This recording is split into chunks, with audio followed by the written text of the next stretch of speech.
الحمد لله كفى وسلام على عباده الذين اصطفى أما بعد فأعوذ بالله من الشيطان الرجيم بسم الله الرحمن الرحيم عما يتساءلون عن النبأ العظيم الذي هم فيه مختلفون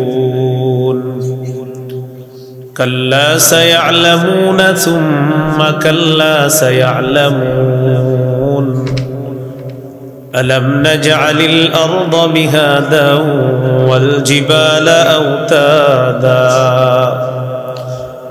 وخلقناكم أزواجا وجعلنا نومكم سباتا وجعلنا الليل لباسا وجعلنا النهار معاشا وبنينا فوقكم سبعا شدادا وجعلنا سراجا وهاجا وأنزلنا من المعصرات ماء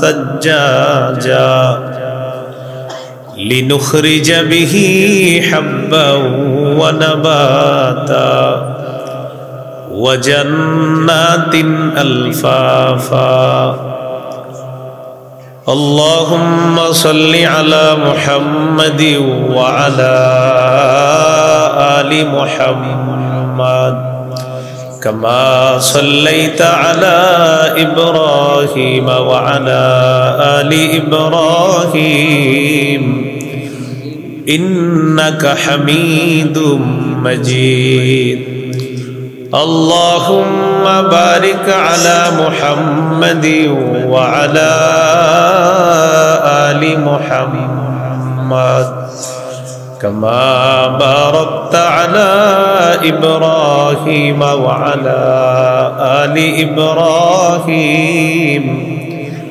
إنك حميد مجيد اللهم إني أعوذ بك من شر لساني ومن شر سمعي ومن شر بصري ومن شر مني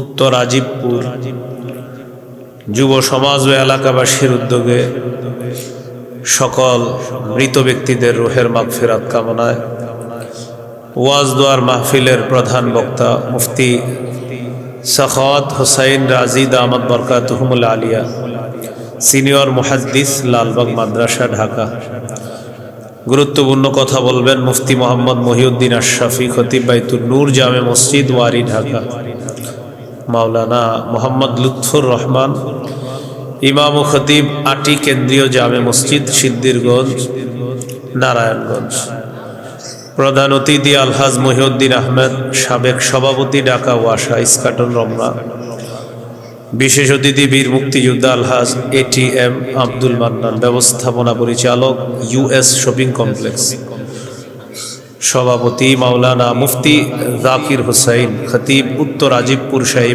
জামে মসজিদ মুহাদ্দিস জামিয়া আবু বকর রাদিয়াল্লাহু তাআলা আল ইসলামিয়া মক্কিনগর সিদ্দিরগঞ্জ নারায়ণগঞ্জ আরজ গুজার উত্তর আজিবপুর যুব সমাজ ও এলাকাবাসী উপস্থিত হযরত উলামায়ে কেরাম মুসলমান ভাইরা আল্লাহ তাআলার দরবারে শুকরিয়া আদায় করছি আল্লাহ আমাদেরকে এই মাহফিলে উপস্থিত হওয়ার তৌফিক দান করেছেন বলি আলহামদুলিল্লাহ।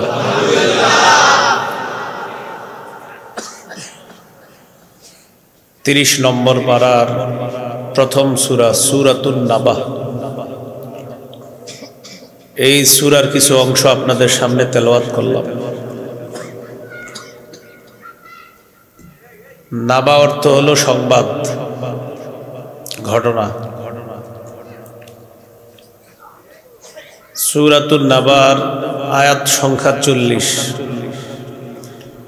এই সূরায় শব্দ আছে 174টি, অক্ষর আছে 766টি। সূরার নাম সূরাতুন নাবা কেন? এই সূরার মধ্যে নাবা শব্দটা আছে। নাবা দ্বারা এখানে উদ্দেশ্য কিয়ামত, মৃত্যুর পরবর্তী জগৎ, কিয়ামতের বিভীষিকাময় অবস্থা, মারা যাওয়ার পর মানুষকে আবার পুনরুত্থান করা হবে ইত্যাদি বিষয়ে আলোচনা। এই শব্দের প্রতি লক্ষ্য রেখে সূরার নামকরণ করা হয়েছে সূরাতুন নাবা, মহা সংবাদ সম্পর্কিত সূরা। রাসূলুল্লাহ সাল্লাল্লাহু আলাইহি ওয়াসাল্লাম যখন বললেন মানুষ মারা যাবে, মারা যাওয়ার পর তাকে আবার পুনরুত্থান করা হবে। কাফেরদের মধ্যে এক ব্যক্তি, তার নাম আস ইবনে ওয়াইল। এই ব্যক্তি একটা হাড় এনে নবীর সামনে বলল, এটাকে কি আল্লাহ আবার পুনরুত্থান করবে? নবীজি বললেন, হ্যাঁ করবে। তখন তারা হাসাহাসি করা শুরু করলো, সরাসরি অবিশ্বাস। ইকু দিয়েন না। তো অবিশ্বাস করলো সরাসরি। আবার কেউ কেউ চিন্তা করলো হতে পারে পুনরুত্থান, পরের আরেকটা জগৎ হতে পারে, মানুষকে আবার আল্লাহ পুনরুত্থান করবেন। এই বিষয়ে তাদের মধ্যে মতভেদ শুরু হয়ে গেল। আসলে কি পুনরুত্থান হবে? একদল বলে হবে আর একদল বলে হবে না। তো এই ব্যাপারে আল্লাহ তাআলা আলোচনা করেছেন প্রথম 3 আয়াতে। 4-5 নম্বর আয়াতে আল্লাহ তাআলা মূর্খদেরকে কঠিন ধমক দিছে, যারা কিয়ামত বিশ্বাস করে না। 6 থেকে 16 নম্বর আয়াত পর্যন্ত আল্লাহ তাআলা কিয়ামত যে হবে এর কিছু প্রমাণ পেশ করেছেন। 17 থেকে 20 নম্বর আয়াতে কিয়ামতের বিভীষিকাময় কিছু মুহূর্ত আল্লাহ তুলে ধরেছেন। 21 থেকে 26 নম্বর আয়াতে বিচার দিবসের পর একদলের ঠিকানা হবে জাহান্নাম, এই ব্যাপারে আল্লাহ আলোচনা করেছেন। 27 থেকে 30 নম্বর আয়াতে অপরাধীদের অপরাধ সম্পর্কে আলোচনা করেছেন। 31 থেকে 39 নম্বর আয়াত পর্যন্ত আল্লাহ তাআলা যে মানুষগুলা শান্তিতে থাকবে তাদের সম্পর্কে আলোচনা করেছেন। সর্বশেষ কাফেরদের আফসোস দিয়ে এই সূরাটা আল্লাহ শেষ করেছেন। এই হলো সূরার আবার বিষয়বস্তু। 1 থেকে 3 নম্বর আয়াত পর্যন্ত আল্লাহ তাআলা বলেন, আম্মা ইয়াতাসাআলুন আনিন নাবাইল আযীম। তারা একে অপরকে কি সম্পর্কে জিজ্ঞাসাবাদ করছে?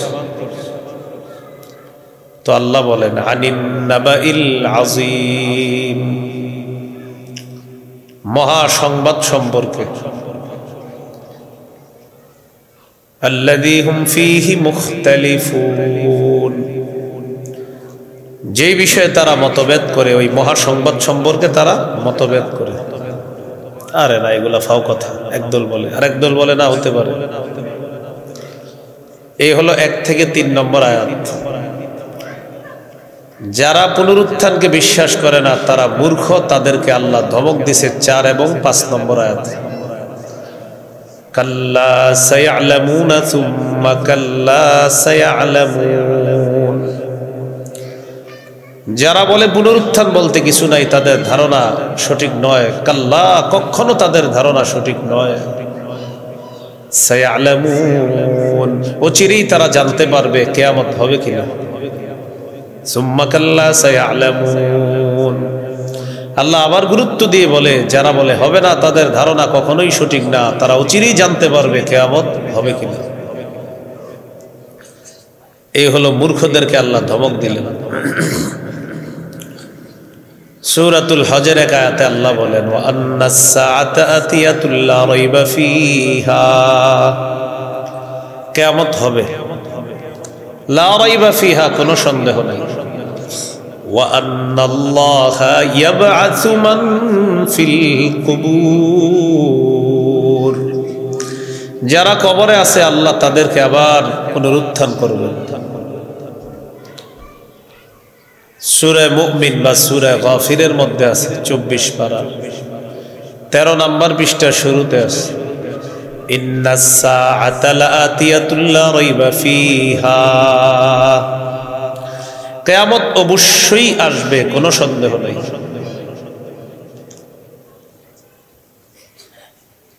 22 পারার 6 নম্বর পৃষ্ঠা সূরা আহজাব, আল্লাহ তাআলা বলেন, ইয়াসআলুকান নাসু আনিস সাআহ, তারা আপনাকে কিয়ামত সম্পর্কে জিজ্ঞাসা করে। কুল ইন্নামা ইলমুহা ইনদাল্লাহ, আপনি বলেন কিয়ামতের বিষয়টা আল্লাহর কাছে, কবে হবে এটা আল্লাহ জানে। রাসূলুল্লাহ সাল্লাল্লাহু আলাইহি সাল্লাম বলেন, খামসুন লা ইয়ালামুহুন্না ইল্লাল্লাহ, 5টি বিষয় আল্লাহ ছাড়া কেউ জানে না। কয়টি বিষয়? এই 5 বিষয়ের কথা আল্লাহ কোরআনে বলেছেন। 21 পারা 13 নম্বর পৃষ্ঠা শেষের দিকে আল্লাহ বলেন, ইন্নাল্লাহা ইনদাহু ইলমুস সাআহ, 1 নম্বর আল্লাহর কাছেই কিয়ামতের জ্ঞান, এটা কোনো মানুষের কাছে নেই। এই বিষয়টা মানুষ জানে না, আল্লাহ ছাড়া কেউ জানে না, নবীরাও জানে না। 2 নম্বর ওয়া ইউনাজ্জিলুল গায়স, তিনি বৃষ্টি অবতীর্ণ করবেন, কখন কোন জমিনে কি পরিমাণ তিনি জানে। মাঝে মাঝে আমরা দেখি একটু পরে মনে হয় ফাটায় ফেলবে বৃষ্টি, কিন্তু হয় না। তো হবে কিনা এটা আল্লাহ জানে। 3 নম্বর ওয়া ইয়ালামু মা ফিল আরহাম, মায়ের পেটে সন্তান, রেহেমে যে সন্তান আছে, এই সন্তান ছেলে হবে না মেয়ে হবে আল্লাহ জানে। তাহলে আল্ট্রাসাউন্ড করলে যেটা, সেটা তো সন্তানের রূপ আসার পরে। সন্তানের রূপ আসার আগে পারলে কাউরে বলতে বললেন কি হবে, এটা কেউ পারবে না। এটা কে জানেন? একমাত্র আল্লাহ। 4 নম্বর ওয়া মা তাদরি নাফসুম মাযা তাকসিবু গাদা, কোন মানুষ জানে না সে আগামীকাল কি উপার্জন করবে। আপনার টার্গেট হলো আমার ডেলি যে পরিমাণ ব্যবসা হয়, তো 1-1.5 হাজার হয়, কালকে একটু ভালো অবস্থা হইতে পারে 2000 2500 হয়ে গেছে 5000 হইতে পারে। এটা যে হবে এটা আপনি জানেন না, জানেন আল্লাহ। আবার একদিন বলবেন আপনার আব্বা আম্মাকে, কালকে ব্যবসা ইনশাল্লাহ আশা করা যায় ভালো হবে, খুব আশাবাদী আপনি, কারণ এমন একটা দিন ব্যবসা ভালো হয় সাধারণত সচরাচর হয়নি। এই জন্য আগামীকাল কি উপার্জন করবে কোনো মানুষ এটা জানেন আল্লাহ। আশাবাদী হওয়া খারাপ না, বাকি কালকে আসলে আমি কি করতে পারবো না পারবো এটা আল্লাহ জানেন। ওয়া মা তাদরি নাফসুম বিআই আরদিন তামুত, কোন মানুষ জানে না সে কোথায় কোন জমিনে মৃত্যুবরণ করবে, এটা জানে একমাত্র আল্লাহ। তো এই 5টার মধ্যে একটা হলো কিয়ামত। আর এই বিষয়ে ওই কাফেররা মতভেদ করে, আল্লাহ বলে তাদের এই মতভেদ কখনো সঠিক না, অচিরেই জানবে কিয়ামত হবে কিনা। বুঝে আসছিনি? সূরা নাবার 4-5 নম্বর আয়াত। তো আল্লাহ তাআলা কিয়ামত বিষয়ে কিছু প্রমাণ পেশ করবেন। কিয়ামত যে হবে, আমাদেরকে যে পুনরুত্থান করবে আল্লাহ, আর এটা যে আল্লাহর কাছে সহজ, এই ব্যাপারে ভুরি ভুরি প্রমাণ আমাদের চোখের সামনে আছে। প্যান্ডেল থেকে বের হওয়ার পর আকাশের দিকে তাকাইবেন আর নিচের দিকে তাকাইবেন। তা আকাশের দিকে তাকান আর নিচের দিকে তাকান, তাকানোর পর দেখবেন যে আকাশের সৃষ্টিটা বড় না আপনি বড়? বলেন, আকাশের সৃষ্টি বড়। সূরা নাজিআতের 27 নম্বর আয়াতে আল্লাহ বলেন আআনতুম আশাদ্দু খালকান আমিস সামা বানাহা, তোমাদের সৃষ্টিটা কি বিশাল না আসমান এটা বিশাল? দেখো তাকায়া কোন সৃষ্টিটা বড়, তোমাদেরটা না আসমানেরটা?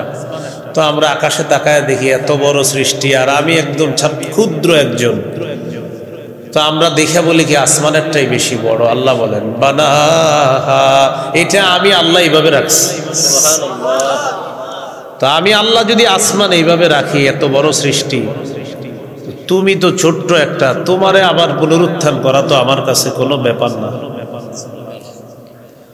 সূরা ইয়াসিন 81 নম্বর আয়াতে আল্লাহ বলেন আওয়ালাইসাল্লাযী খালাকাস সামাওয়াতি ওয়াল আরদা বিকাদিরিন আলা আন ইয়াখলুকা মিসলাহুম বালা ওয়া হুয়াল খাল্লাকুল আলীম।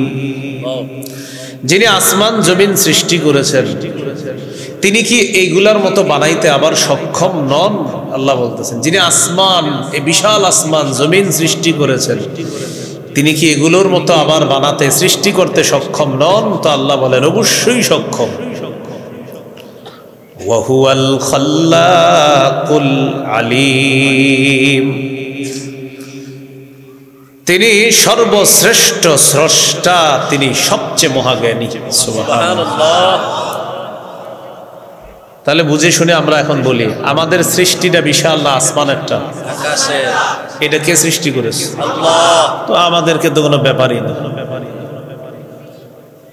সূরা রুমের 27 নম্বর আয়াতে আল্লাহ বলেন ওয়া হুয়াল্লাযী ইয়াবদাউল খালকা সুম্মা ইউঈদুহু ওয়া হুয়া আহওয়ানু আলাইহি ওয়া লাহুল মাসালুল আ'লা ফিস সামাওয়াতি ওয়াল আরদ ওয়া হুয়াল আজিজুল হাকীম।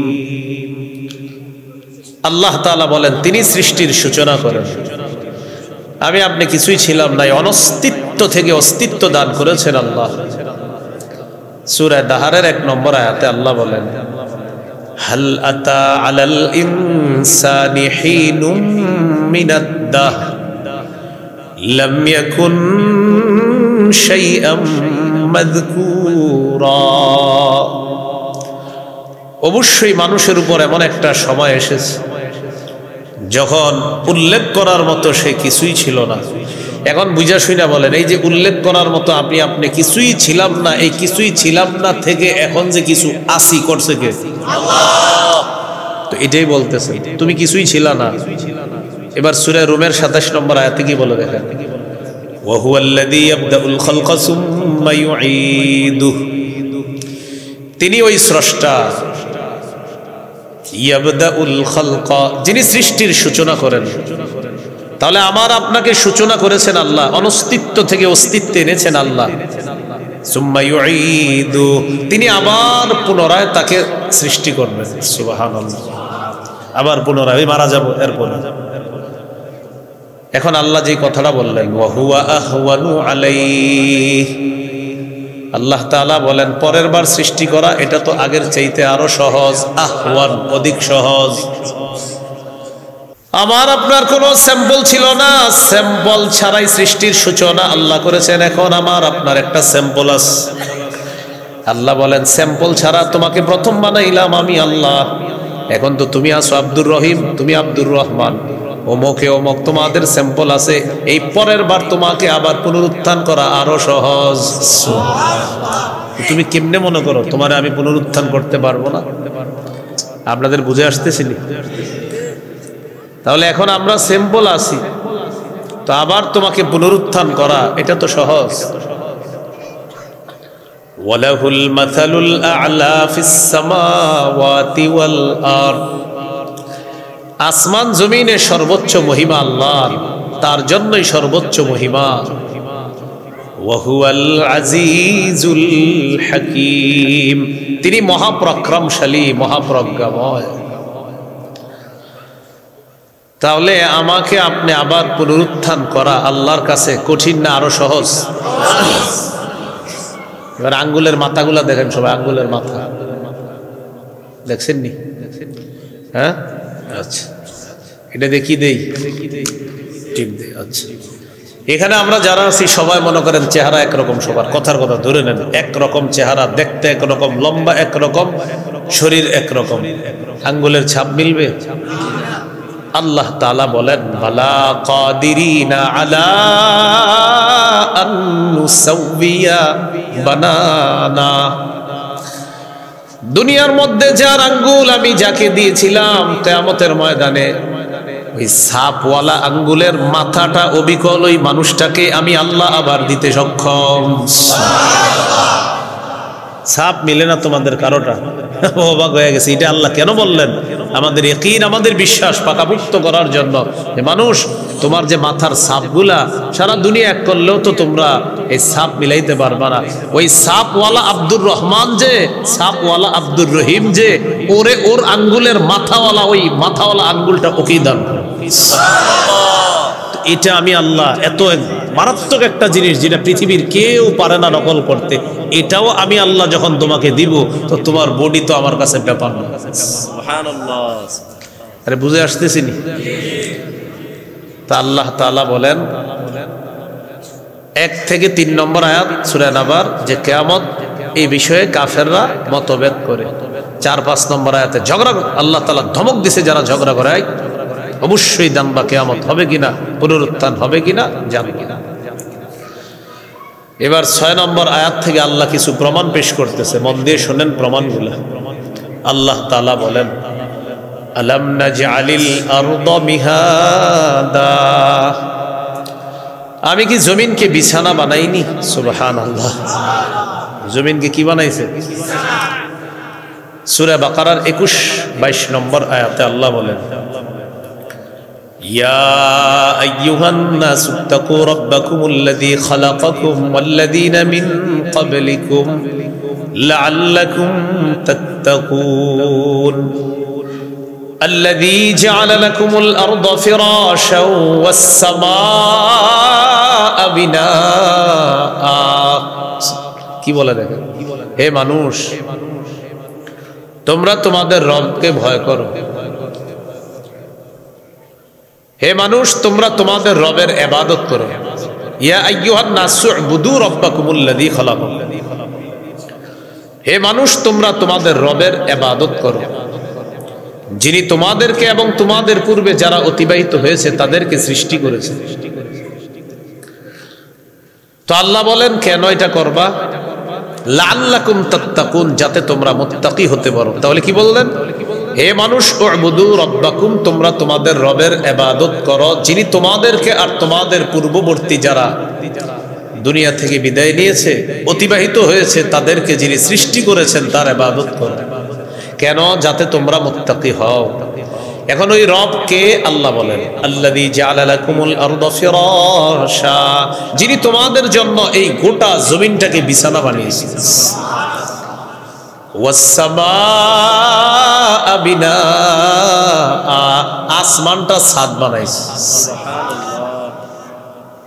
এখন একটু বুঝেন, এই যে জমিনটা কি বানাইছে? একটা শিশুকে আমরা আদর করে যত্ন করে যেইভাবে ওরে বিছানায় রাখি, ঠিক আল্লাহ আমাদেরকে তেমন মায়া করে এই জমিনটা বিছানা বানাই দিয়েছে।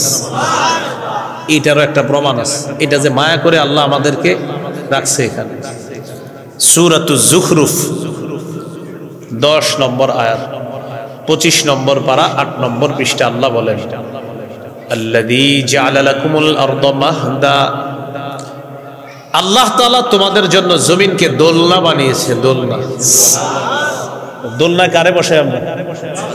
তাহলে শিশুকে মায়া করি তাই বলি ওরে দোলনায় বসাও। আল্লাহ মায়া করে বলতেছেন আমি তোমাদের জন্য জমিনকে দোলনা বানাইছি। সুবহানাল্লাহ। ওয়াজআলা লাকুম ফিহা সুবুলাল লাআল্লাকুম তাহতাদুন, আর এই জমিনের মধ্যে অনেক রাস্তা দিয়েছি যেন তোমরা ওই রাস্তা দিয়ে হাঁটা চলা করে গন্তব্যে বুঝতে পারো। সুবহানাল্লাহ। সূরা মুলক 15 নম্বর আয়াতে আল্লাহ বলেন হুয়াল্লাযী জাআলা লাকুমুল আরদা যালুলা, আমি তোমাদের জন্য জমিনকে করেছি অনুগত। তিনি ওই সত্তা যিনি তোমাদের জন্য জমিনকে অনুগত করে দিয়েছেন। আল্লাহ তাআলা তোমাদের জন্য জমিনকে অনুগত করে দিয়েছেন। ফামশু ফি মানাকিবিহা, আল্লাহ বলেন তোমরা জমিনের কাঁধের উপর চলো। জমিন তোমাদের জন্য অনুগত করে দিয়েছেন। ফামশু, তোমরা চলো, ফি মানাকিবিহা, জমিনের কাঁধের উপর। ওয়াকুলু মির রিজকি, আর আল্লাহর দেওয়া রিজিক থেকে ভক্ষণ করো। জমিন কেমন অনুগত? এত অনুগত বানায়া দিছে, হাল চাষ করে ওখানে দানা লাগাইতেছেন, আর ওই জমিনের নিচ থেকে আল্লাহ আপনার রিজিকের ব্যবস্থা করে দিয়েছে। সুবহানাল্লাহ। অনুগত বলেন, কি বানাইছে জমিনকে? অনুগত। তো এখন আল্লাহ কি বলে দেখেন একটু, আমরা সব আয়াত থেকে শেষের শিক্ষাটা নিব। কি বলতেছে দেখেন, ওয়াল্লাযী জাআলা লাকুমুল আরদা যালুলা, তিনি তোমাদের জন্য জমিনকে অনুগত বানিয়েছেন। ফামশু ফি মানাকিবিহা, জমিনের কাঁধের উপর তোমরা চলো। ওয়াকুলু মির রিজকি, আল্লাহ রিজিক থেকে তোমরা ভক্ষণ করো। শেষে কি বললেন দেখেন, ওয়া ইলাইহিন নুশুর, আল্লাহর কাছে পুনরায় জীবিত হয়ে আবার তোমাদের ফিরে যেতে হবে। আল্লাহ বুঝাইলেন, অনুগত জমিন পেয়েছ, এটা চিরস্থায়ী না, ক্ষণস্থায়ী। এটার উপরে চলবা, এটাও চিরস্থায়ী না, ক্ষণস্থায়ী। এখানে আমার রিজিক ভক্ষণ করবা, এটাও চিরস্থায়ী না, ক্ষণস্থায়ী। ওয়া ইলাইহিন নুশুর দিয়ে আল্লাহ বললেন, আমার কাছে আবার পুনরায় জীবিত হয়ে যখন আসবা, ওই জমিনে চলাচল আর রিজিকের হিসাবগুলা কিন্তু দিতে হবে। আল্লাহর কাছে কি যাইবা, আবার গিয়ে কিন্তু হিসাব দিতে হবে, ঠিকঠাক মতো চলছো কিনা, উল্টা পাল্টা কিছু করো নাই তো, হিসাব দিতে হবে। এখন দেখেন আল্লাহ কি বললেন, আলাম নাজআলিল আরদা মিহাদা, সূরা নাবা, যেটা আমরা আলোচনা চলতেছে 6 নম্বর আয়াত। তিনি কি তোমাদের জন্য জমিনকে বিছানা বানাননি? তাহলে বলেন, আমাদের জন্য জমিন বিছানা বানিয়েছেন কে? আল্লাহ। এখন প্রশ্ন হলো, এই জায়গায় কিয়ামতের প্রমাণ কোনটা? প্রমাণ হলো, এত বড় জমিন তোমাদের জন্য বিছানা বানাইলাম, এত বড় সৃষ্টিটাকে বিছানা বানাইলাম, তো তুমি ছোট্ট একটা সৃষ্টিকে আমি আল্লাহ আবার পুনরুত্থান করা, এটা আমার কাছে কোনো ব্যাপার না।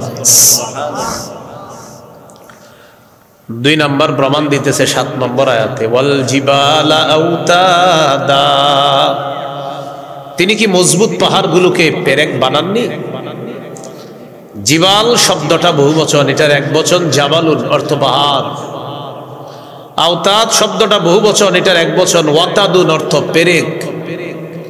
ওয়াল জিবালা আওতাদা, তিনি কি পাহাড়গুলোকে পেরেক হিসাবে জমিন স্থাপন করেননি? এর মানে হলো, এই জমিনের নিচে পানি, পানির উপরে আমরা ভাসমান জমিনের উপর বসে আছি, কিন্তু জমিন নড়াচড়া করে না। আল্লাহ বলেন কেন জানো? ওয়াল জিবালা আওতাদা, মজবুত পাহাড়কে পেরেক হিসাবে জমিনের উপর বসায়া দেয়া, জমিনের নড়াচড়া বন্ধ করে তোমাদের বসবাসের উপযোগী করে দিয়েছে। এই জন্য ওয়াল জিবালা আওতাদা।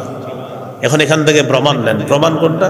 যে পাহাড় এত বড় একটা সৃষ্টি, যেটা দিয়ে জমিনকে আমি এইভাবে হেলে ধুলা থেকে আটকায় রাখলাম, এই পাহাড়টাকেও একদিন আমি আল্লাহ টুকরা টুকরা করে দিব। টুকরা টুকরা করার পর এরপর আমি আল্লাহ পুরা জমিনটাকে সমতল বানায় ফেলবো। এটা যদি আমি সক্ষম হই, তো তুমি ছোট্ট একটা সৃষ্টিকে আবার কেন পুনরুত্থান করতে পারবো না? এটা আল্লাহ প্রমাণ দিচ্ছে বারবার। তাহলে ওয়াল জিবালা আওতাদা, পাহাড়গুলোকে আল্লাহ বানিয়েছেন পেরেক, এই জন্য জমিনের নড়াচড়া বন্ধ আছে। এরপরে আল্লাহ তাআলা বলেন, ওয়া খালাকনাকুম আজওয়াজা, আমি তোমাদেরকে জোড়ায় জোড়ায় সৃষ্টি করেছি। সূরা ইয়াসিন যারা পড়েন নিয়মিত 36 নম্বর আয়াতে আছে, সুবহানাল্লাযী খালাকাল আজওয়াজা কুল্লাহা, পুত পবিত্রতা বর্ণনা করছি ওই সত্তার, যিনি সব কিছুকে জোড়ায় জোড়ায় সৃষ্টি করেছেন।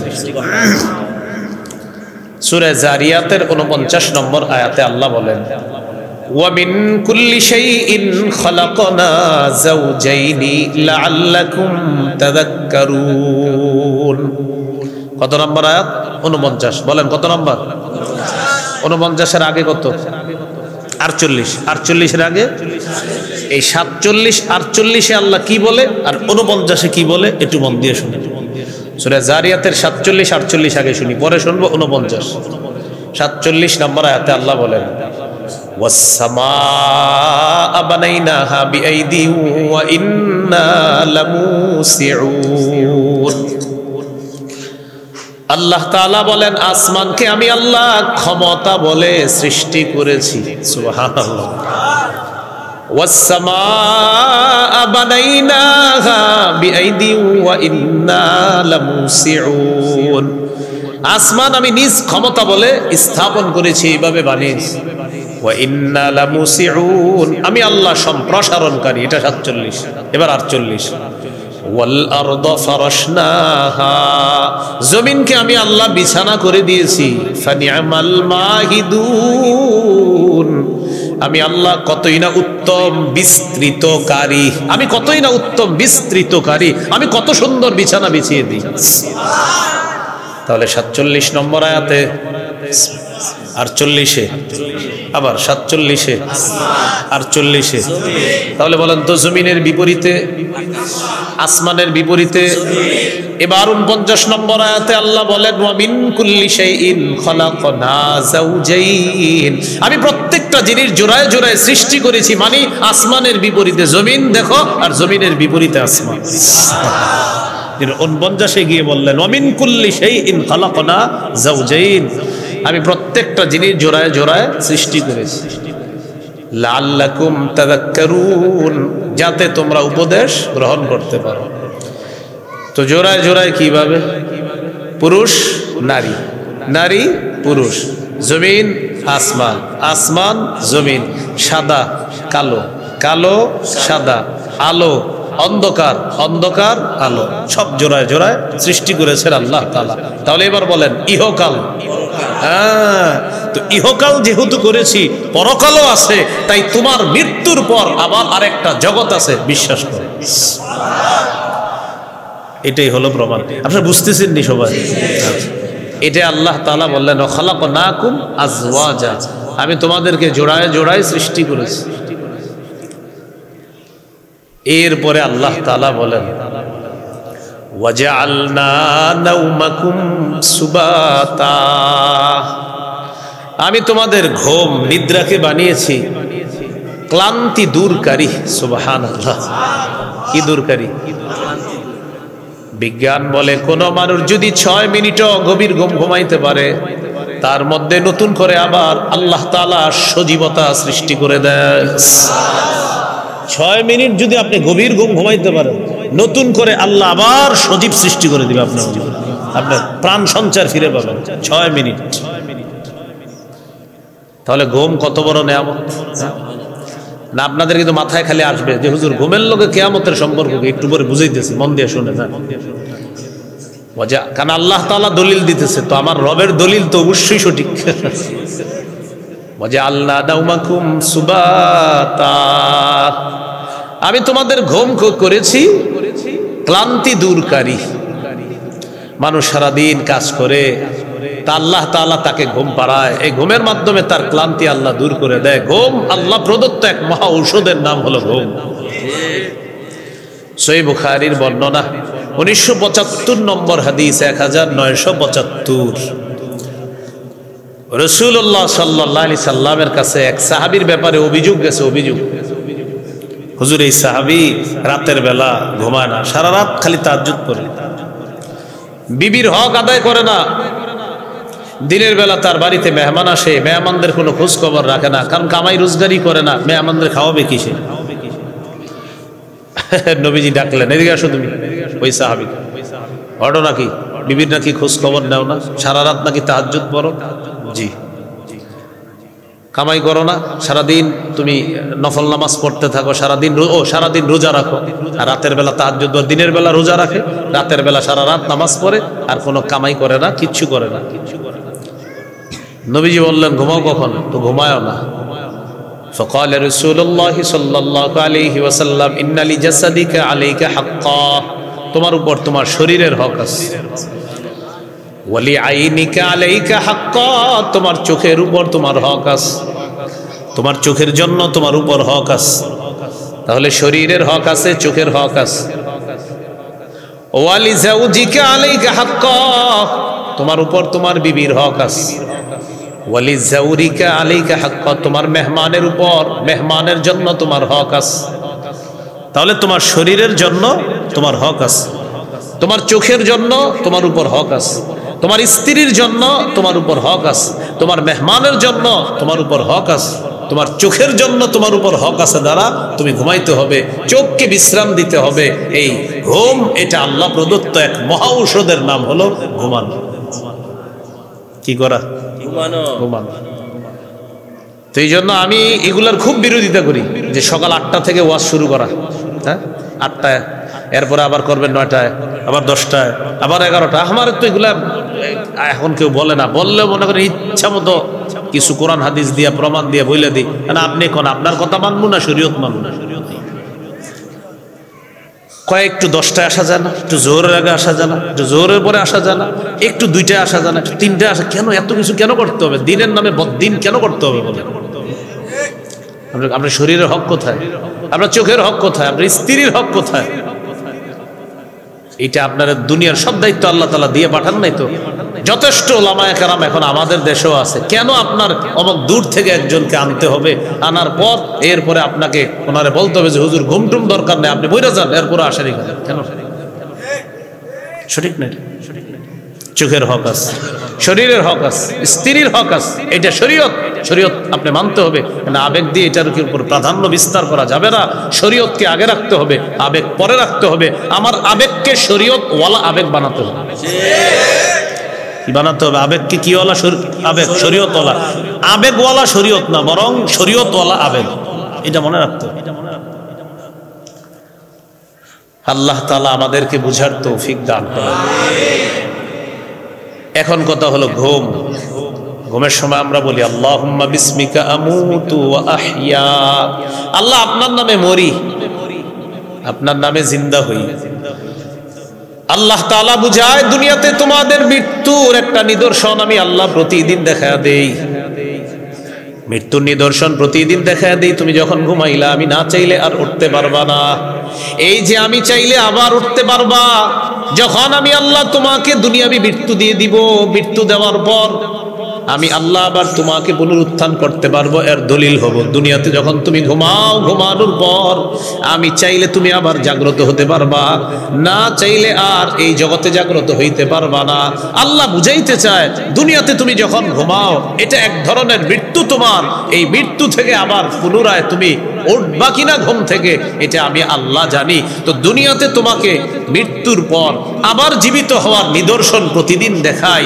এই পৃথিবীতে যখন মরবা পরের জগতেও আবার ঠিক আমি আল্লাহ এইভাবে পুনরুত্থান ওয়াজআলনা নাওমাকুম সুবহান দেখছেন নি কেমনে দলিলটা দিছে তুমি না ডেইলি ঘুমাও আর ঘুম থেকে উঠাও আমরা কি বলি আলহামদুলিল্লাহিল্লাযী আহইয়ানা সমস্ত প্রশংসা আল্লাহ যিনি আমাদেরকে জীবিত করেছেন এই আহইয়ানা যিনি আমাদেরকে জিন্দা করেছেন বা'দামা আমাতানা আমাদেরকে মৃত্যু দেওয়ার পর মানে গত রাত 10টায় আমারে আল্লাহ মৃত্যু দেওয়ার পর আজকে ভোর 4টায় আবার আল্লাহ জিন্দা করেছেন যে আল্লাহ তার প্রশংসা এজন্য তো বলি আলহামদুলিল্লাহিল্লাযী আহইয়ানা আহইয়ানা মানে যিনি জিন্দা করেছেন বাদামা আমাতানা আমাকে মৃত্যু দেওয়ার পর তো আল্লাহ বলেন প্রত্যেক দিন এই দোয়া পড়ো যে তুমি যখন ঘুমাও এটা মৃত্যু আবার যখন জাগ্রত হও এটা তোমার জীবিত হওয়া হ্যাঁ একদিন তুমি দুনিয়া থেকে এইভাবে মরে যাইবা এটাও আমি আল্লাহ যখন চাইবো তখন মারা যাইবা আবার তোমাকে পরের জগতে পুনরুত্থান করব যেইভাবে ঘুম থেকে জাগ্রত হতে বুঝে আসছেনি আপনাদের এই হলো ওয়াজআলনা নাওমাকুম সুবাতা এরপরে আল্লাহ তাআলা বলেন ওয়াজআলনাল লাইলা লিবাসা আমি রাত্রকে করেছি আবরণ পোশাক এই পোশাক তোমাদের জন্য আমি আল্লাহ দিনের উপরে এই রাত নামক পোশাক আমি আল্লাহ পরায় দিই, কেন জানো? চারদিকের আওয়াজগুলো যেন বন্ধ থাকে, তোমার জন্য একটা আরামের ঘুম হয়। তোমার জন্য একটা কি হয়? আরামের ঘুম হয়। তো এবার বলেন তো, রাতের বিপরীতে, দিনের বিপরীতে, ইহকালের বিপরীতে, পরকালের বিপরীতে কিয়ামতের দলিল। তো আল্লাহ বলেন রাতটা কেন দিলাম? রাত দিলাম পোশাক হিসাবে। কিসের পোশাক? দিনের উপরে আমি একটা অন্ধকারের পোশাক পরায়া দিই, ওই অন্ধকারে আমি আল্লাহ প্রদত্ত অনেক কিছু আমি আল্লাহ নাজিল করি, যেন আরামে তোমার ঘুমটা হয়। চারদিকের আওয়াজগুলা বন্ধ করে দেই, বান্দা তোমাকে খুব ভালোবাসি, তো তাই তোমার আরামের ঘুমের জন্য আমি আল্লাহ এই ব্যবস্থা বানাই। তো এত ভালোবাসে আল্লাহ, আমাদেরকে ঘুম পাড়ায়। ফজরের সময় রবের ভালোবাসা একটু উঠি না? রব আমাদেরকে কত ভালোবাসে। আমাদের আরামের জন্য রাতের উপরে আল্লাহ তাআলা, এই দিনের উপরে আল্লাহ রাতের পোশাক পরায় দেয়, অন্ধকারের পোশাক পরায় দেয়। কেন? কারণ রব তার বান্দাকে অনেক ভালোবাসে। তার ঘুমটা যেন স্বাস্থ্যদায়ক ঘুম হয়, তার ঘুমটা যেন স্বস্তিদায়ক হয়, তার ঘুমটা যেন ক্লান্তি দূরকারী হয়, তার ঘুম যেন হাজারো রোগের শেফা হিসাবে হয়, এমন একটা ঘুম আল্লাহ দেয়। এই জন্য ঘুমকে মহা ঔষধ বলা হয়। ঘুমকে কি বলা হয়? যার ঘুম ঠিক, দেখবেন তার পেট, এরপরে যত শারীরিক বিভিন্ন রোগ বিমারি, মাশাআল্লাহ ঘুম ঠিক। যাদের মাশাআল্লাহ ভালো ঘুম হয়, এই জাতীয় লোকদের পেট ইত্যাদির সমস্যা পাবেন না। আমার জানা মতে আপনার ম্যাক্সিমাম আলোচকরা এই বড় বড় ট্যাবলেটের ইয়া নিয়ে ঘুরে বক্স। কেন? ওই যে ঘুম ঠিক মতো নাই, ঘুম নাই। কে বলছে আপনার এরকম সারাদিন এরকম পুরা এই করতে সেই করতে? কেন কেন কেন এত দরকার? কেন? নিয়ন্ত্রিত হতে, সবার মধ্যে নিয়ন্ত্রণ আসতে হবে আপনার। এই নিয়ন্ত্রণহীন জীবন আপনাকে কে বলছে? আপনি কোন শরীয়ত আপনাকে বলছে যে জীবনকে এইভাবে অনিয়ন্ত্রিত বানানোর জন্য? আল্লাহ আমাদেরকে বুঝার তৌফিক দান করে। এগুলো আমি মনে করেন আমারই বল, আমি এমনি রোগা টাইপের সেই ছাত্র জীবন, এরপরে আমার তো চাপ দেওয়ার সুযোগই নেই। তো আল্লাহ তাআলা বলেন ওয়াজআলনা লাইলা লিবাসা, রাতকে করেছি আবরণ, পোশাক। দিনের উপর একটা পোশাক পরিয়ে দিয়েছি আমি আল্লাহ, আমাদের ঘুমটা যেন আরামের ঘুম হয়। এবার ঘুমায়া কি করব আমরা? সকালবেলা উঠা ফজরের নামাজ পড়ার পর ওয়াজআলনা নাহারা মাআশা, দিনকে করেছি তোমার জীবিকা অন্বেষণের জন্য। তাহলে রাতে মোবাইল চালানো যাবে না, তাড়াতাড়ি ঘুমায়া যাবেন, আর আমার একটা ঘুম ঘুমাইবেন। 4টা বাজে ওইটা 2 রাকাত 4 রাকাত তাহাজ্জুদ নামাজ পড়বেন, পড়ার পর একটু জিকির আজগার বৈশা বৈশা কম্বলের তলে লেপের নিচে করার যে কি আরাম, কি মজা, যে না করবেন সে বুঝবেন না। একদিন কইরা দেখবেন খুব মজা। আর রাতের বেলা যদি তাহাজ্জুদে দাঁড়ায়া যাইতে পারেন, সহিহুত তারগীবের 630 নম্বর হাদিসে আছে, রাজুলুন কামা ফি লাইলাতিন বারিদাতিন মিন ফিরাশিহি ওয়া লিহাফিহি ওয়া দিসারিহি, লেপ কম্বল ইত্যাদি ছেড়ে যদি কেউ ওযু করে নামাজের মধ্যে দাঁড়ায়া যায়, আল্লাহ খুশিতে তাকে দেখে হাসতে থাকে। ওই শীতের রাতে করে কি দেখো, ফেরেশতাদেরকে বলে কেউ করে কি দেখছো? ওইভাবে এই ঠান্ডা পানি দিয়ে ওযু করে নামাজে দাঁড়াইছে, আল্লাহ ফেরেশতাদেরকে বলে মা হামালা আবদি হাদা আলামা সানা। আচ্ছা ও এইভাবে তাহাজ্জুদ নামাজে দাঁড়াইছে কেন বলো তো তোমরা? আল্লাহ তো সব জানে। তো ফেরেশতারা বলে আল্লাহ 2 কারণে, রাজা আমা ইনদাক ওয়া শাফকাতাম মিম্মা ইনদাক, আপনার থেকে নেয়ামত পাওয়ার আশায় আর আপনার আযাবের ভয়ে। আল্লাহ বলেন ফেরেশতারা সাক্ষী থাকো, আতাইতুহু মা রাজা, যে আশায় দাঁড়িয়েছে দিয়ে দিলাম। ওয়া আম্মানতুহু মিম্মা ইয়াখাফ, যে ভয়ে দাঁড়িয়েছে ভয় থেকে নিরাপত্তাও দিয়ে দিলাম। সুবহানাল্লাহ মানে কি? পড়বেন নি? হ্যাঁ, সুবহানাল্লাহ মানে হলো এই যে হুজুর, হ্যাঁ কথা ঠিক, আর আমরা পড়বো ইনশাআল্লাহ। রেডিমেড সুবহানাল্লাহ যেন না হয়, আসলে সুবহানাল্লাহ মানে হুজুর হ্যাঁ জি এই কথাটা সঠিক, আমরাও ইনশাআল্লাহ এটা করব। আল্লাহ তাআলা তৌফিক দান করেন। তাহলে রাত হলো ঘুমানোর জন্য, দিন হলো জীবিকা অন্বেষণের জন্য। দিনের বড় একটা নেয়ামত হলো সূর্য। দিনের বড় একটা নেয়ামত কি? সূর্য। আল্লাহ তাআলার আজীব এক নেয়ামত। এটা জ্বলন্ত একটা গ্যাস, এই সূর্যটা। মানুষ যদি গবেষণা করে এখান থেকে জ্বালানি সংগ্রহ করা যায় সোলার ইত্যাদির মাধ্যমে, এটা না করে কয়লা আরো ইত্যাদি পুড়িয়ে এই পৃথিবীটারে দূষিত করতেছে মানুষ, এ ঠিক হচ্ছে না। শিল্পোন্নয়ন দেশগুলোতে বিশেষ করে আপনার তারা তো আপনার এমন অবস্থা করে ফেলতেছে যে পুরা বায়ু দূষণ এমন ভাবে হচ্ছে, বাতাসে তাদের ওই কার্বন ডাই অক্সাইড যে বের হয় সেখান থেকে, এটা বাতাসের সাথে মিশে সূর্যের যে আলোর মূল যে আপনার আল্লাহ তাআলার পক্ষ থেকে সূর্যের আলোর মধ্যে যে উপকারিতাটা আছে এটা বাধাগ্রস্ত হয় ওই বাতাসে কার্বন ডাই অক্সাইড মিশ্রিত হওয়ার কারণে। এই জন্য মানুষ এইটা থেকে আসলে উত্তরণ হওয়া দরকার, মানুষ সূর্য নিয়ে গবেষণা করা দরকার। এইটা না করে করতেছে আপনার যত জ্বালানি ইত্যাদি আছে এগুলা শেষ করে দিচ্ছে। আল্লাহ তাআলা আমাদেরকে সূর্য নামক নেয়ামতটা, এই নেয়ামত থেকে যেন আমরা প্রকৃত নেয়ামতগুলা গ্রহণ করতে পারি, আল্লাহ তৌফিক দান করেন। আমিন। তো এটার গুরুত্ব বাড়াতে হবে। সূর্য আল্লাহর অনেক বড় একটা নেয়ামত। 5600 ডিগ্রি সেলসিয়াস তাপমাত্রা, এখান থেকে 200 কোটি ভাগের 1 ভাগ মাত্র দুনিয়াতে মারে। এতেই মাঝে মাঝে আমাদের কি অবস্থা হয়ে যায়। এই আলো আমাদের শক্তি সঞ্চয় করে। দিনের বেলা মানুষ কাজ করবে, তাই রব সূর্য নামক একটা নেয়ামত দিয়েছে যে আমার বান্দা কাজ করবে, ওর কষ্ট হবে, সূর্যের আলো দিয়ে তার শরীরে শক্তি সঞ্চয় করবে। আল্লাহ তাআলা শক্তি সঞ্চয় করে। তো এবার আল্লাহ বুঝায়, এত বড় একটা নেয়ামত রাখলাম দিনের বেলা সূর্য, দিনের বেলা যে সূর্য নামক নেয়ামতটা রাখলাম, এই সূর্য নামক নেয়ামতটা এত বড় ভারী, পৃথিবী থেকে প্রায় 3 লক্ষ গুণেরও আরো বেশি পরিমাণ ওজনওয়ালা একটা সূর্য, 3 লক্ষেরও বেশি ওজনওয়ালা একটা সূর্য আমি আল্লাহ স্থাপন করলাম, যা তুমি এইভাবে দেখতে পাও। তো এত বড় সৃষ্টিটা তোমার এইভাবে দেখাই, তোমারে পুনরুত্থান করা আমার কাছে কেন ব্যাপার বলো? তো দিনের বেলা আমরা কাজ করলে কষ্ট হয়, আমাদেরকে শক্তি সঞ্চয় করার জন্য আল্লাহ কি দিয়েছেন আসমানে? সূর্য দিয়েছেন। তো ওয়াজআলনান নাহারা মাআশা, এরপর আল্লাহ বলেন ওয়া বানাইনা ফাওকাকুম সাবআন শিদাদা, তোমাদের উপরে ছাদ হিসাবে 7 আসমান, মজবুত মজবুত 7টা আসমান আমি আল্লাহ স্থাপন করেছি। কয়টা আসমান? কেন জানো? আল্লাহ বলেন ওয়াজআলনাস সামাআ সাকফাম মাহফুজা, তোমাদেরকে সুরক্ষা দেওয়ার জন্য আমি আল্লাহ এই সুরক্ষিত ছাদ তথা আসমানকে তোমাদের জন্য একটা সুরক্ষিত ছাদ হিসাবে স্থাপন করেছি। তোমাদেরকে সুরক্ষা দেওয়ার জন্য একটা সুরক্ষিত ছাদ আমি আল্লাহ স্থাপন করেছি। কোন খুঁটি ছাড়া আল্লাহ এটাকে উঠায় রাখছে।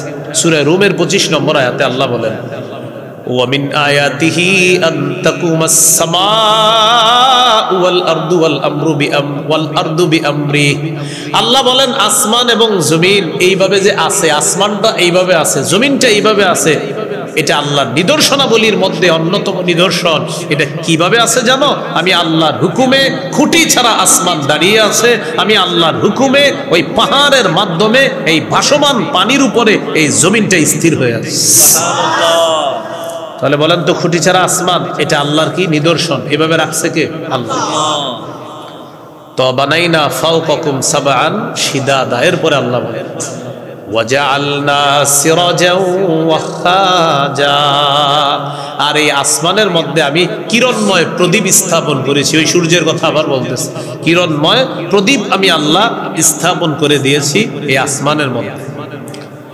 এরপরে আল্লাহ বলেন وَأَنزَلْنَا مِنَ الْمُعْصِرَاتِ مَاءً ثَجَّاجًا, আমি পানি ভর্তি মেঘমালা থেকে, আমি পানি ভর্তি মেঘমালা থেকে প্রচুর পানি, বাড়ি, বৃষ্টি দুনিয়াতে বর্ষণ করি। আমি পানি ভর্তি মেঘমালা থেকে প্রচুর পানি, প্রচুর বাড়ি, প্রচুর বৃষ্টি আমি আল্লাহ দুনিয়াতে নাজিল করি। কেন? লিনুখরিজা বিহি হাব্বাও ওয়া নাবাতা, যেন এটার মাধ্যমে উদ্ভিদ এবং শস্য আমি আল্লাহ বের করতে পারি। এখন আল্লাহ বুঝায়, পানি দিলাম আমি আল্লাহ,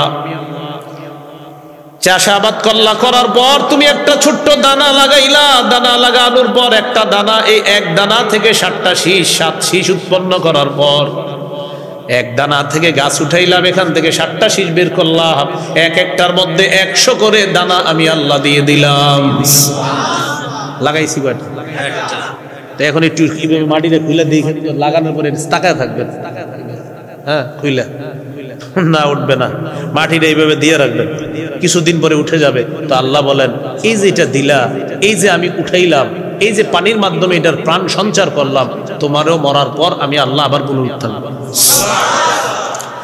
তুমি একটু খুইলা দেখো এটা। আল্লাহ দেখতেছি তো। তো ওঠে না, না ওঠে না, তো বুঝো না। তুমি চাইলে হবে না, আমি চাইলে হবে না।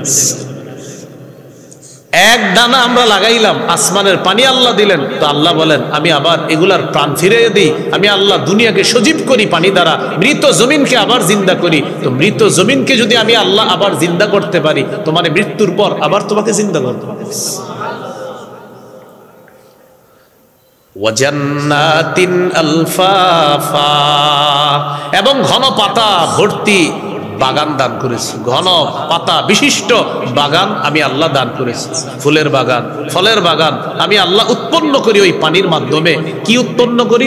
শস্য, উদ্ভিদ, ঘন পাতা বিশিষ্ট ফলের বাগান, ফুলের বাগান, ওই পানি ভর্তি মেঘমালার বৃষ্টি দিয়ে আমি আল্লাহ এটাকে উৎপন্ন করি। এইগুলো 16 নম্বর আয়াত পর্যন্ত। মানে আল্লাহ যে কিভাবে আবার কি করে, যে এটার মাধ্যমে এটা করি, এটার মাধ্যমে এটা সৃষ্টি করি, এটার মাধ্যমে এটা করি, এগুলো আল্লাহ তাআলা বুঝাইলেন। তোমার মৃত্যুর পর আবার তোমাকে আমি পুনরুত্থান করব, এটা আল্লাহ তাআলা অনেকগুলা নিদর্শনের মাধ্যমে আমাদেরকে বুঝিয়ে দিলেন। 17 থেকে 20 নম্বর আয়াতে এবার আল্লাহ বলেন, শোনো বান্দারা, কিয়ামত কিন্তু হয়েই যাবে। কি বলতেছে? কিয়ামত হয়ে যাবে।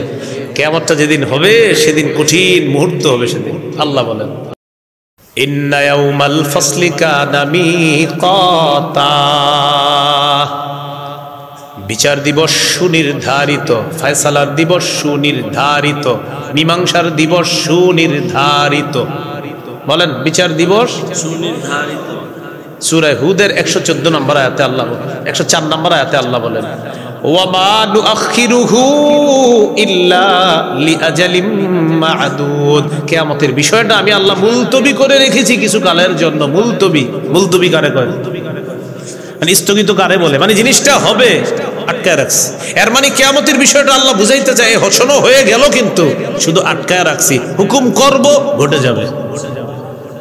মুলতবি করে রাখছি, স্থগিত করে রাখছে। তো স্থগিত কারে কয়? মানে একটা জিনিস হওয়ার স্থগিত করছে আল্লাহ। তো আল্লাহ বলেন, স্থগিত মানে এটা রেডি, খালি হুকুম করব হয়ে যাবে। ওয়ামা নুআখিরুহু ইল্লা লিআজালিম মা'দুদ।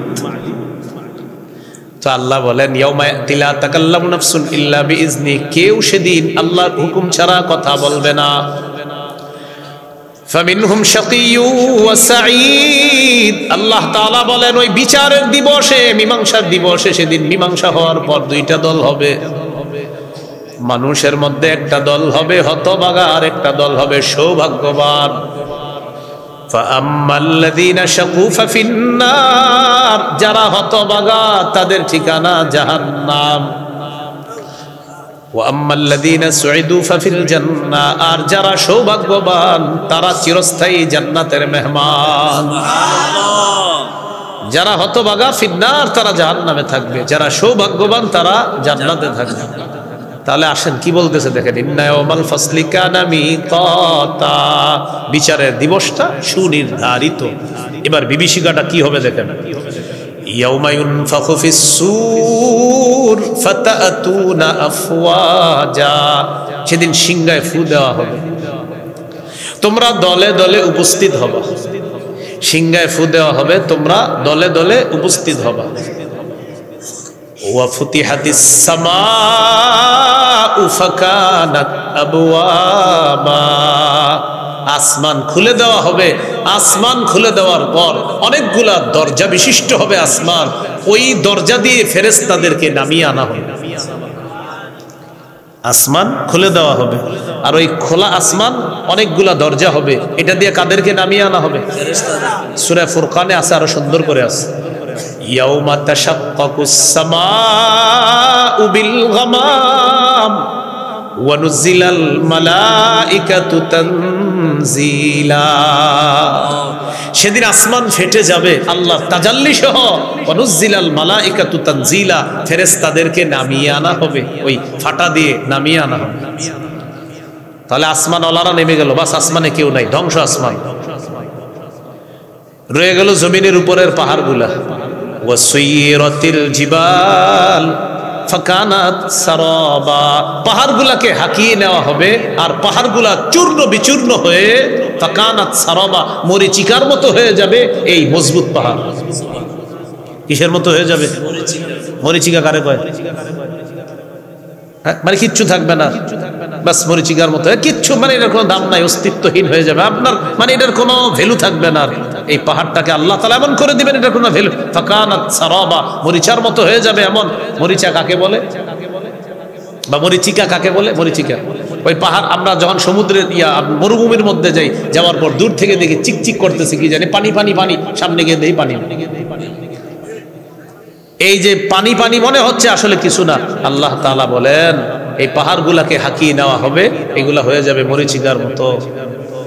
এখন বলেন মজবুত পাহাড় যখন থাকবে না, তো জমিন কি হবে? জমিনও ধ্বংস। তাহলে প্রশ্ন এসে যায়, জমিন ধ্বংস, আসমান ধ্বংস, তাহলে কিয়ামতের মাঠটা কোথায় হবে?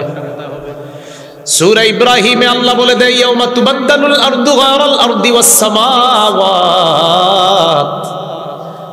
আসমান এবং জমিন পরিবর্তন করে নতুন আসমান জমিন সৃষ্টি করা হবে। সুবহানাল্লাহ, শুনছেন না আগে এটা? হ্যাঁ, ইয়াউমা তুবাদদালুল আরদু গায়রাল আরদি ওয়াস সামাওয়াত, এই জমিনের পরিবর্তে আরেকটা জমিন, আসমানের পরিবর্তে আরো আসমান, মানে এগুলা ধ্বংস, জমিন ধ্বংস, নতুন আসমান নতুন জমিন সৃষ্টি করে এটা আল্লাহ সমতল ভূমি বানিয়ে এটাকে কিয়ামতের মাঠ বানাবে।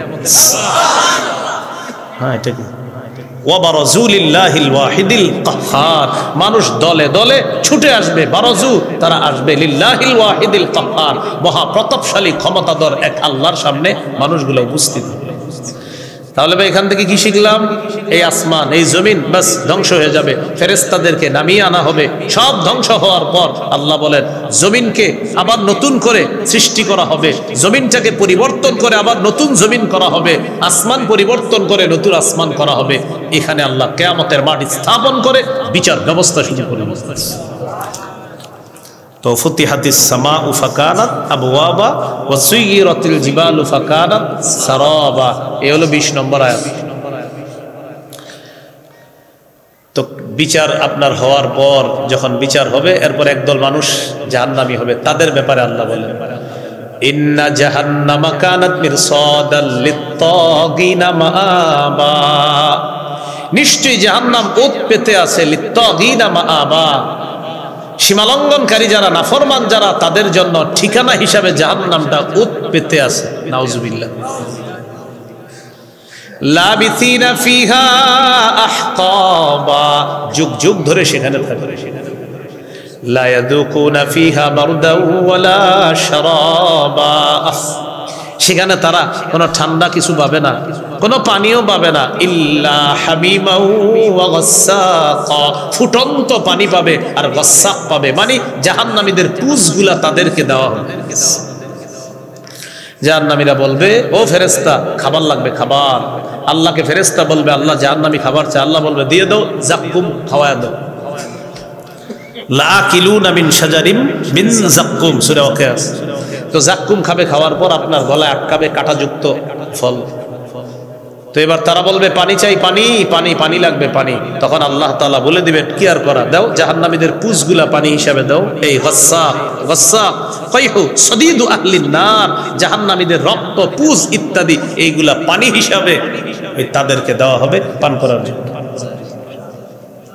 ইল্লা হামিমাউ ওয়া গাসসাক জাযাআউ ওয়িফাকা, আল্লাহ বলেন এটাই পূর্ণ প্রতিদান এদের, এটাই পূর্ণ প্রতিদান হিসাবে এটাই তাদেরকে দেওয়া হবে।